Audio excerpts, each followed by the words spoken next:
নারায়ণগঞ্জের খাজা সুপারমার্কেটের সামনে বুড়িগঙ্গা ট্রান্সপোর্টের কাউন্টারে সন্ত্রাসী হামলার ঘটনায় দীর্ঘ কয়েকদিন পেরিয়ে গেলেও আসামিদের এখনো ধরতে পারেনি পুলিশ। মূল হোতা যুবলীগের সাংস্কৃতিক সম্পাদক শাহ ফয়জুল্লাহ ফয়জও রয়েছে আত্মগোপনে। এই ঘটনার পর থেকে শহরে বিক্ষোভ মিছিল ও মানববন্ধন করেছে বুড়িগঙ্গা ট্রান্সপোর্টের মালিক ও শ্রমিক নেতৃবৃন্দরা।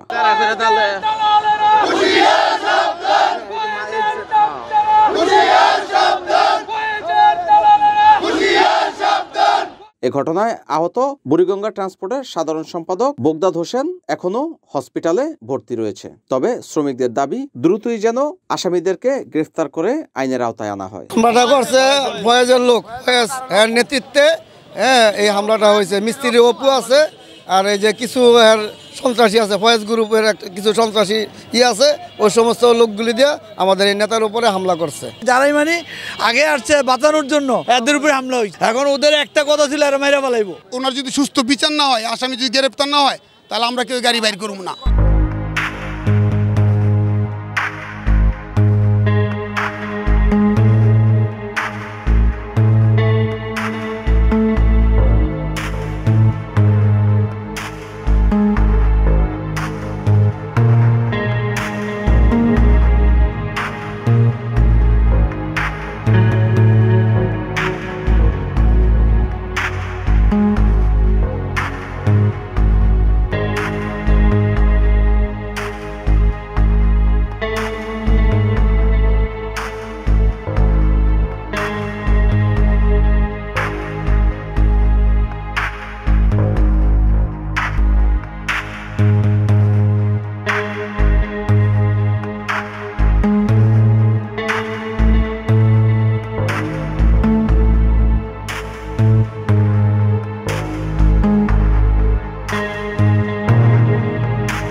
NAN TV, Narayanganj.